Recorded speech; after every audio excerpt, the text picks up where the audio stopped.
Mhm. Bonjour à tous, bienvenue dans ce regard croisé sur le sommeil. Aujourd'hui, j'ai à cœur de partager ma vision du sommeil avec Vanessa. Bonjour Vanessa. Bonjour Nadine. Alors, Mhm. j'ai proposé à Vanessa, qui l'a immédiatement accepté, justement qu'on vienne auprès de vous pour vous parler du sommeil. Ce sommeil qui est si important chacune dans nos professions, sophrologue pour moi, naturopathe pour Vanessa, elle va se présenter tout à l'heure, et qui participe complètement à la totalité de notre journée, à notre vitalité. Alors, quelques mots sur moi et après je passe la main à Vanessa. Donc moi, je suis Nadine, je suis sophrologue depuis une dizaine d'années. J'ai pas mal exercé en accompagnement individuel, de groupe, en entreprise ou même en hôpital psychiatrique. Et aujourd'hui, je recentre mon activité sur vos accompagnements en ligne pour qu'ils soient accessibles de partout et surtout sur les rythmes de tout le monde, euh, auprès des femmes que nous sommes qui jonglons quand même pas mal entre vie professionnelle, vie personnelle. Et l'idée, c'est quand même à chaque fois de ne pas se laisser déborder et d'arriver à mettre en place des rituels, des techniques, des façons de vivre le plus naturellement possible pour justement passer ces journées comme on souhaite les passer. Le sommeil en fait partie. Vanessa, tu veux bien te présenter, s'il te plaît? Oui, bien sûr, avec plaisir. Donc, je m'appelle Vanessa, j'exerce en tant que naturopathe vitaliste et coach holistique. J'exerce depuis un peu plus de 10 ans maintenant. Ma mission auprès de vous, c'est de vous accompagner à retrouver la pleine santé, la vitalité, de façon naturelle, puisque ce qui me passionne, ce qui me fait vibrer, ce qui m'anime, c'est la nature et le vivant. La naturopathie, c'est effectivement le chemin de la pleine vitalité à travers cette connexion à cette nature dont nous faisons partie. Et dans le cadre de mes accompagnements, eh bien, j'amène les personnes à retrouver cet équilibre à travers l'hygiène de vie, à travers les lois physiologiques et les lois biologiques. Voilà. Merci Vanessa. On rentre dans le vif du sujet de suite, c'est OK pour toi? Oui, bien sûr. Alors, le point de vue, ou le point de vue quand même de manière synthétique, hein, de la sophrologue que je suis sur le sommeil. Alors déjà, le sommeil, et Vanessa complétera, c'est quelque chose que nous n'abordons jamais seul et rarement de manière franche. Tout simplement parce que le sommeil, ça fait partie, comme je le disais déjà en introduction, de notre journée de 24 heures et a priori d'une grande partie de notre journée de 24 heures, puisque nous passons à peu près un tiers de cette journée à dormir, d'où l'importance de ce sommeil. En sophrologie, ce qui est important pour nous, c'est déjà de savoir tout ce que le sommeil nous apporte, de la récupération physique sur ces premiers cycles du sommeil, à la récupération plus neuro, avec le pouvoir de l'attention, la concentration, le pouvoir des rêves. Voilà, donc vraiment ces deux aspects, physique avec la croissance et neurologique avec tout ce qui est attention, mémoire, euh, les focalisations de toutes ces informations intellectuelles qui s'imprègnent au niveau de notre conscience. La première intention en sophro, c'est déjà de poser un regard réaliste sur notre sommeil. Et la façon la plus facile de poser ce regard réaliste sur notre sommeil, c'est tout simplement de nous demander comment nous nous réveillons, comment nous nous levons. Et en se posant la question, est-ce que tu te réveilles en forme? Est-ce que tu passes ta journée en forme? Déjà, ça va nous donner une première information vraiment réelle sur la nuit que l'on a passée. S'il nous semble que la nuit n'a pas été si idéale que ça, mais qu'en fait on se réveille avec de l'énergie, de la vitalité et qu'on passe notre journée en forme, il est fort probable que la nuit ait été conforme aux besoins que nous avons chacun et qui sont tous individuels. Par contre, si on commence à se réveiller un peu contrainte en plus, de manière fatiguée, que on rame un petit peu pour passer nos journées, là, il y a quand même des chances qu'on ait des choses à ajuster, ne serait-ce que dans nos habitudes ou dans notre façon d'aborder le sommeil. Alors, je parle de façon d'aborder le sommeil parce qu'en sophrologie, comme d'ailleurs pour, pas forcément qu'en point d'entrée de sommeil, pour tous les points d'entrée, il s'agit très souvent déjà de modifier notre regard. On appelle ça en sophro ce nouveau regard que nous portons ici sur le sommeil. C'est pas parce qu'on a passé une mauvaise nuit que toutes les autres nuits vont être mauvaises. C'est pas parce que on passe une période un petit peu plus particulière ou que nos parents n'ont jamais bien dormi ou que nos grands-parents n'ont jamais bien dormi qu'on n'a pas cette capacité à retrouver le chemin du sommeil et à mettre en place X petits éléments et techniques qui vont nous permettre de retrouver de mieux dormir, tout simplement.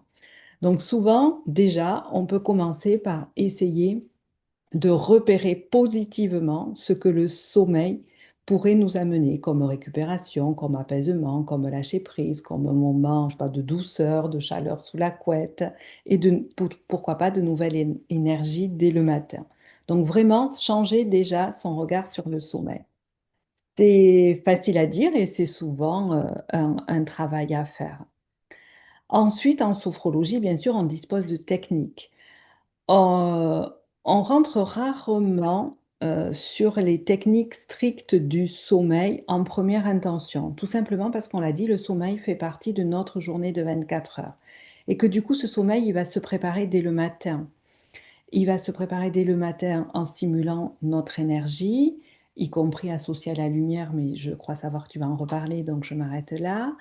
Il va se préparer toute la journée parce que tout simplement, avec nos obligations, il y a des chances qu'à un moment donné, les tensions montent, qu'elles soient physiques, corporelles, parce qu'on aura remonté les épaules, on aura crispé les mâchoires, ou aussi tout simplement nos émotions, où on peut se faire un petit peu déborder par nos quotidiens, parfois par le multitâche de nos quotidiens. Et l'idée, c'est d'aller déjà acquérir et après entraîner des techniques qui vont nous permettre de passer nos journées telles qu'on les a choisies quand même, mais à chaque fois que la pression monte de trop, en ayant ce soin de repérer que ça monte de trop et de le rebaisser.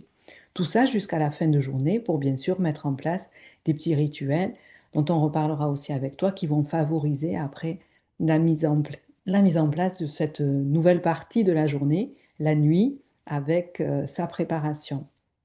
Donc, du coup, je parle de ces techniques de jour.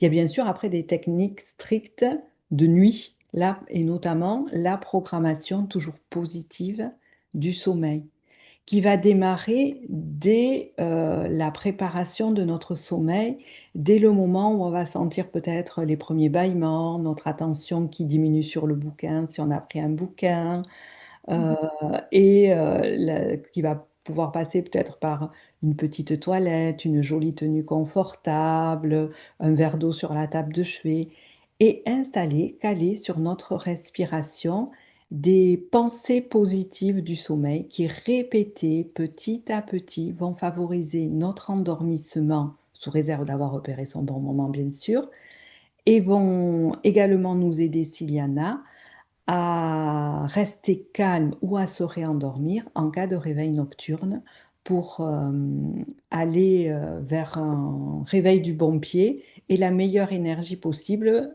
petit à petit, de nuit en nuit, de journée de 24 heures en 24 heures, au fur et à mesure où on pose ces techniques. Elles sont simples en soi. Bien sûr, c'est un apprentissage, il faut qu'on nous les passe, on ne peut pas les deviner. Et elles fonctionnent en fait comme tout, comme la musique, comme le sport. Elles ne fonctionnent que si on les répète. Voilà, c'est aussi un des principes de la sophrologie, avoir les techniques bien sûr. Et puis parce qu'au fur et à mesure où on les entraîne et qu'on observe le mieux-être, ben on les entraîne encore et on les installe non pas comme des injonctions, mais comme des petits moments qui font partie de nouveaux rituels, de nouvelles routines et qui participent à une meilleure qualité de sommeil, mais tout simplement de vie. Voilà. Euh, Mm. Ce que je pourrais vous dire en synthèse là sur la vision de la sophrologie sur le sommeil.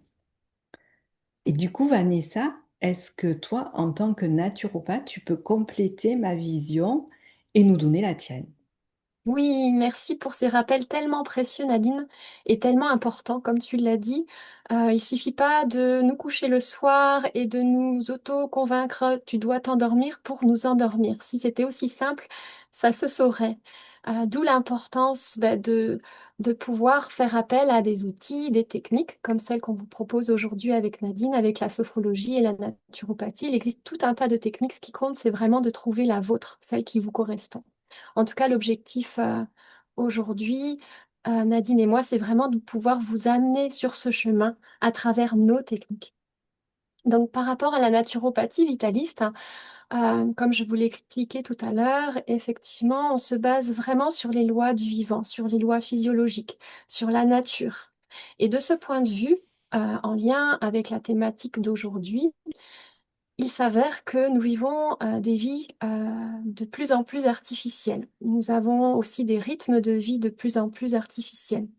Comme exemple, nous avons tendance à dormir en hiver autant qu'en été, du moins, ou avec l'apparition de la lumière, eh bien, on a tendance à vivre la nuit comme le jour. Or, normalement, ou d'un point de vue physiologique, nous devrions non pas hiberner comme certains animaux qui hibernent en hiver, mais nous devrions dormir plus la nuit plus en hiver, et dormir moins en été, puisqu'en été, effectivement, les jours sont plus longs. De la même façon, pour les personnes qui ont des métiers de nuit, le fait d'être éveillé toute la nuit, c'est vraiment antiphysiologique, puisque durant cette nuit, notre corps est calé sur un rythme euh, et en lien avec cette nature aussi, nous sommes soumis aussi à tout un tas de facteurs extérieurs. Il n'y a pas que les lois internes de notre corps, mais les lois extérieures aussi qui nous influencent, comme les astres, comme les rayons. Euh, et de ce point de vue-là, effectivement, il est très important de veiller à ce que tous ces facteurs extérieurs soient le plus naturels possible pour conditionner un bon sommeil. Donc, en naturopathie, on va utiliser tout un tas de techniques, en sachant que les quatre techniques principales sont l'hygiène de vie en général, sont conditionnées par l'hygiène alimentaire, l'hygiène physique et sportive, l'hygiène nerveuse émotionnelle et aussi toutes les techniques par l'hydrologie. Donc, ce sont vraiment les quatre techniques principales que nous, on va utiliser en naturopathie pour ramener un corps, une personne vers cet état d'équilibre et cette pleine vitalité. Donc pour commencer, j'avais envie de vous parler de l'actinologie, qui est une sous-technique en naturopathie, qui est vraiment l'étude de l'influence des rayons sur notre corps, sur notre vitalité. Les rayons, ça peut être les astres comme le soleil ou la lune, comme je l'expliquais tout à l'heure, ça peut être la lumière, ça peut être les rayons sonores, ça peut être aussi les rayons visuels, les odeurs, tous les courants aussi électriques et magnétiques. Tout ça, ça va venir influencer notre corps. Et donc, on le sait que cette lumière est très importante pour venir réguler notre métabolisme et notre système nerveux et notre système hormonal également. On sait que c'est la glande pinéale qui va venir avertir sur le plan hormonal notre corps. Elle va envoyer des informations à travers notre système hormonal à notre corps pour lui dire, là, il est temps de te préparer à dormir ou là, il est temps de te réveiller.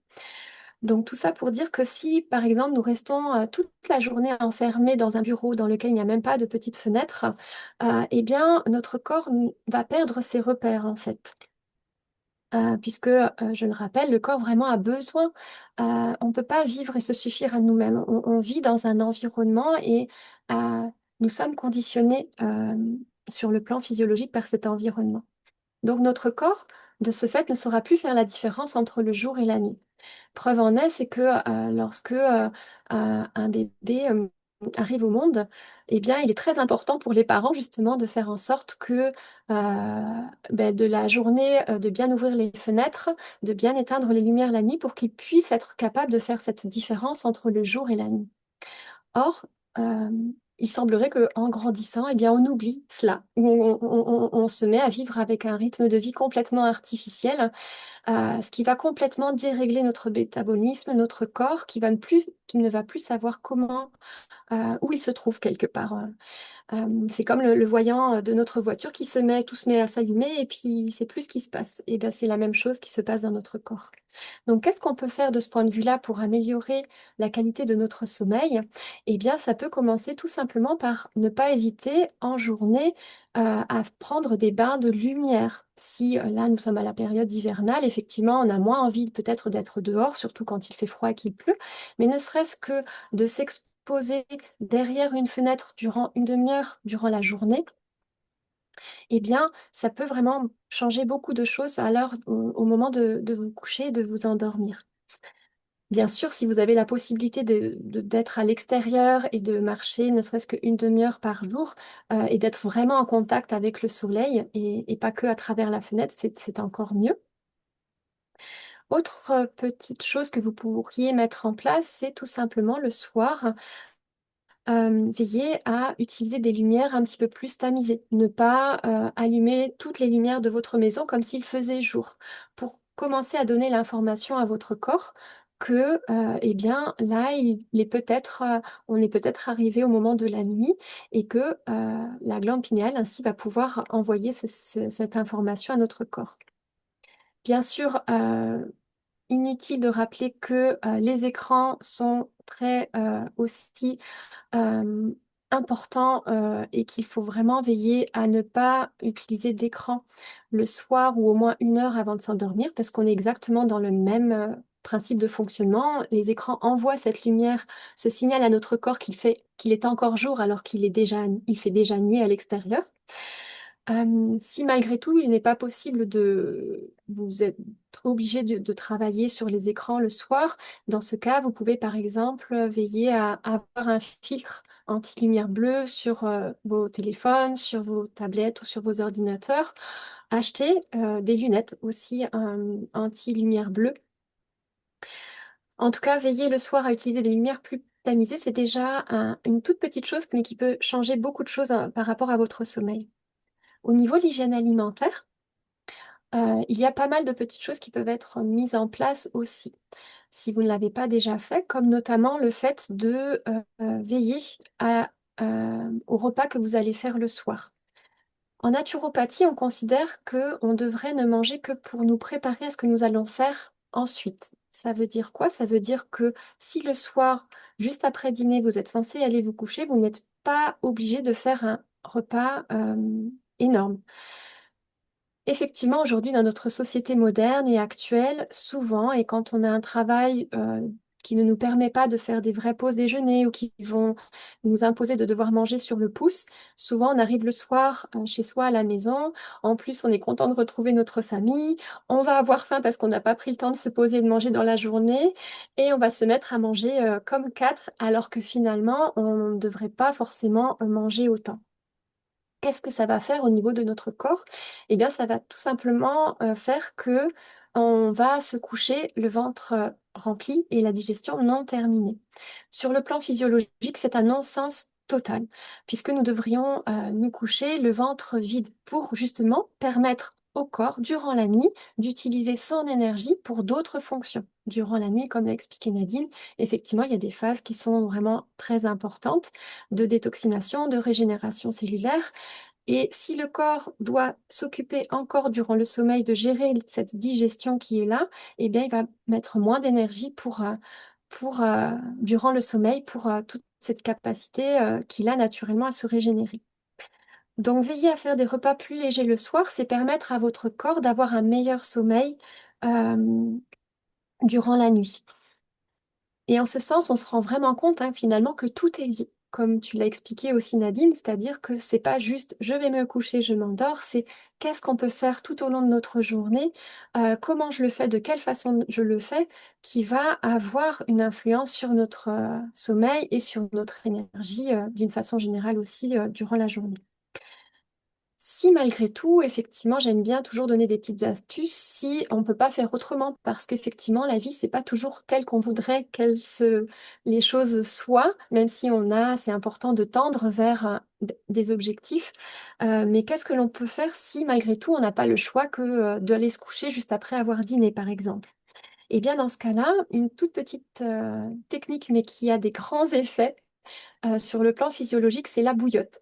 C'est même, je dirais, en naturopathie, un des premiers outils que l'on conseille parce que elle permet vraiment de favoriser une meilleure digestion, tout simplement en venant appliquer une bouillotte d'eau de préférence, puisque de cette façon, la chaleur va se diffuser plus longtemps sur la zone digestive et notamment sur la zone du foie, que vous pouvez vous appliquer soit le soir au moment du coucher, ou si juste après le repas, vous vous posez sur votre canapé ou vous regardez la télé, et bien dans ce cas-là, pensez à mettre votre petite bouillotte sur la zone digestive.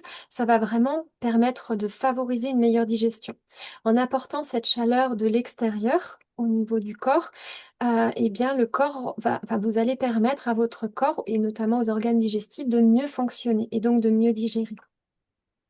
Une autre petite astuce toute simple, si vous connaissez les huiles essentielles et si vous avez déjà l'habitude de les utiliser, c'est de venir appliquer juste une petite goutte d'huile essentielle de citron mélangée à une noisette d'huile végétale de votre choix. Vous allez venir masser les mains et venir faire des automassages sur le plan au niveau de la zone digestive pour favoriser aussi une meilleure digestion et ainsi pouvoir aller vous coucher le ventre vide. Ensuite, au niveau de l'hygiène nerveuse et émotionnelle en naturopathie, en complément de ce qu'a présenté Nadine pour la partie sophrologie, effectivement, nous avons tout un tas d'autres pratiques et techniques corporelles comme les automassages, les bains relaxants, l'utilisation des huiles essentielles, la relaxation, la méditation, qui permettent effectivement de favoriser aussi une meilleure condition mentale et de programmer notre cerveau pour un bon sommeil. Voilà pour la partie naturopathie, Nadine. Merci beaucoup, Vanessa, pour toute la richesse de ces informations, autant dans leur nombre que dans la qualité de leur contenu, et que tu nous as bien expliqué pour qu'on comprenne bien l'intérêt à, comme tu le dis, tendre vers. Il n'y a pas Mm. de baguette magique pour récupérer un sommeil quand on l'a un petit peu perdu ou qu'il n'est pas aussi qualitatif que ce qu'on voudrait qu'il soit. Mais par contre, on a vraiment de nombreux outils et pas si compliqué que ça, mais qui mis bout à bout, avec un peu de conscience sur ah oui je fais ou ah oui je fais pas, qu'on peut installer pour gagner cette qualité du sommeil. Merci beaucoup. Avec plaisir. Qu'est-ce que tu penserais de donner aux personnes qui nous regardent une petite astuce chacune, voire à l'allier? Je peux te laisser commencer? Oui, bien sûr, avec grand plaisir, parce qu'effectivement, rien ne vaut l'expérience et la pratique. Donc, effectivement, avec Nadine, on avait vraiment à cœur de vous partager une petite astuce que vous pourriez vraiment mettre en place chez vous dès ce soir avant d'aller vous coucher, à expérimenter soit individuellement, soit pour l'astuce naturo ou l'astuce sophro. Et si vous pouvez aussi avoir la possibilité d'associer les deux techniques ensemble, et ben c'est vrai que là, vous aurez vraiment encore tous les bienfaits de deux techniques associées pour un sommeil encore plus régénérateur. Donc, j'avais à cœur de vous présenter une huile essentielle qui est vraiment le couteau suisse de toutes les huiles essentielles, l'huile essentielle de lavande. Donc, pourquoi cette huile essentielle? C'est une huile essentielle qui va vraiment permettre de favoriser un état de détente, vraiment un état de bien-être, de paix intérieure et qui va donc, par voie de conséquence, vraiment pouvoir permettre de se préparer à un sommeil doux, léger, régénérateur et réparateur. Donc, le petit rituel que j'avais envie de vous proposer, c'est le soir au moment d'aller vous coucher, venir appliquer une goutte d'huile essentielle de lavande que vous aurez mélangée avec une petite noisette d'huile végétale. Alors moi, je viens d'utiliser une goutte pure. C'est vrai que l'huile essentielle de lavande, elle peut même s'utiliser pure. Pour les personnes qui ne sont pas encore habituées à utiliser les huiles essentielles, très important de faire un petit test au préalable pour voir s'il y a une réaction au niveau cutané. S'il n'y a pas de réaction cutanée, effectivement, vous pouvez l'utiliser soit dilué avec une huile végétale de votre choix, soit pure, sans aucun souci. Attention néanmoins, si vous l'utilisez surtout sur les mains, à ne pas venir vous frotter les mains, les yeux avec l'huile essentielle. Attention à protéger effectivement, à garder les huiles essentielles éloignées des orifices. Et ensuite, vous allez venir tout simplement respirer l'huile essentielle comme ceci et venir vous imprégner de cette odeur, de cet arôme, comme si vous humez un parfum. On sait que l'odorat, c'est un des sens les plus anciens et qui peuvent permettre de nous connecter parfois même à des moments passés de notre vie, à des lieux, à des personnes, à des émotions. Donc, quand on respire une huile essentielle, l'intérêt, c'est vraiment de nous laisser bercer par ce qui vient à ce moment-là, par l'émotion qui vient, et de nous laisser bercer par la magie des huiles essentielles, tout simplement. Je laisse ainsi la parole à Nadine pour nous présenter sa petite astuce. Oui. Alors, merci déjà, Vanessa. Effectivement, vous pouvez déjà commencer par l'astuce de Vanessa et respirer cette huile essentielle de lavande qu'elle vous propose. Et vous pouvez également mettre en place une respiration qu'on appelle en sophrologie la respiration posée, diaphragmatique posée. Diaphragmatique parce que je baisse un petit peu mon écran, elle va partir de ce diaphragme. Et posée, tout simplement, on a parlé plusieurs fois de cette importance de la nuit au cours de la journée de 24 heures. En fait, nous allons avoir avec une main sur le thorax, une main sur le ventre. Moi, spontanément, je pose mon pouce là sur ce diaphragme. Un moment d'inspiration, où j'exagère bien sûr, mais le thorax va s'ouvrir et le ventre va partir en avant. En fait, vous avez le diaphragme là, ce muscle comme en forme de parapluie qui s'ouvre. À l'expiration, naturellement, sans forcer, il va se refermer. Et petit à petit, dans cette respiration d'inspire, d'expire, on va y accorder une pause, l'insérer toute seule. Je vais le faire avec vous, comme ça vous verrez, vous pourrez le reproduire facilement. Si je fais l'assimilation avec ce cycle de 24 heures dont on a parlé, en inspire, on est en train de faire quelque chose, vous pouvez l'assimiler au matin. L'expire, on fait encore quelque chose, vous pouvez l'assimiler à l'après-midi. Et la pause, ben, c'est la nuit. Donc du coup, comme ça, avec ce mouvement, j'inspire, j'expire, je pose. Vous mettez aussi en place au niveau de votre cerveau un repère des différentes parties de votre journée de 24 heures et vous apaisez. Donc si vous avez besoin d'apaiser en journée, vous pouvez l'utiliser, mais au moment de vous endormir ou sur un réveil aussi. Et comme vous l'aurez entraîné avec les mains sur le thorax et sur le ventre, vous n'aurez même plus besoin de poser les mains, par exemple, dans votre lit.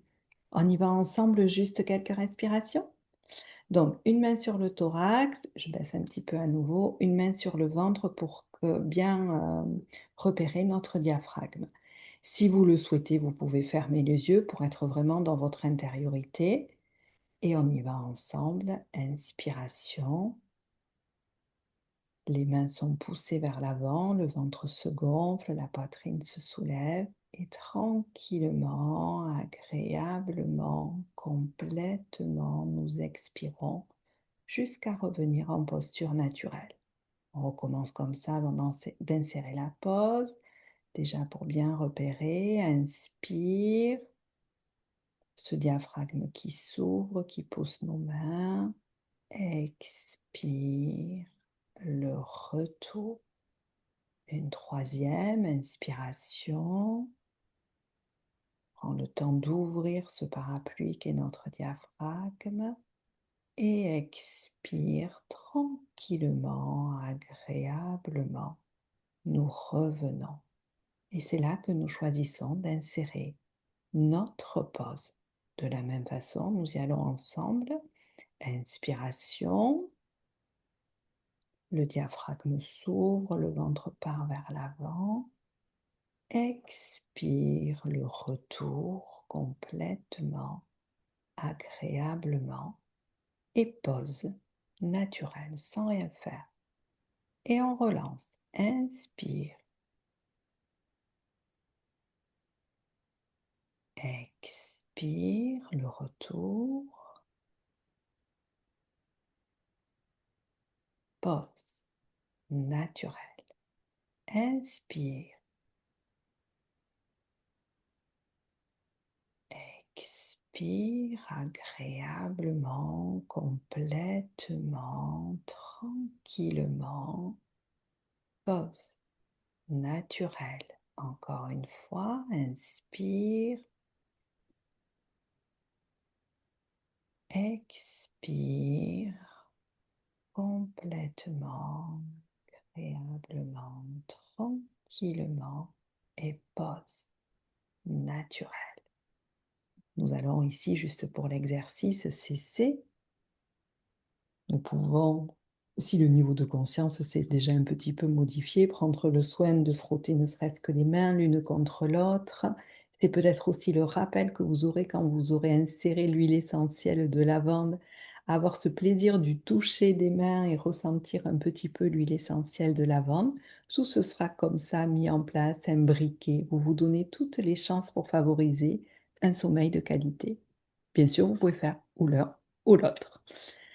Euh, Mm. euh, il est temps de vous souhaiter à toutes de belles nuits, bien récupératrices, et surtout de remercier celle qui a été ma binôme aujourd'hui, Vanessa, pour ce premier regard croisé sur ce thème du sommeil. Merci beaucoup, Vanessa. Je te laisse un petit Mm. mot. Merci beaucoup, c'était un grand plaisir pour moi, vraiment ravie de pouvoir mettre en commun nos expertises, nos compétences, parce que seul on va plus vite, mais ensemble on va toujours plus loin. Donc ravie de pouvoir d'avoir pu partager ce moment avec vous. Et là, je suis prête pour aller me coucher. N'hésitez pas bien sûr ou à nous faire vos retours, que ce soit des retours pour valoriser peut-être un point qui vous a particulièrement attiré votre attention ou de nous poser des questions. Nous nous ferons un plaisir de vous répondre. Et puis pourquoi pas une prochaine fois. Avec plaisir. À Merci bientôt. Au beaucoup. revoir À Vanessa. bientôt. Au Bye. revoir, Nadine.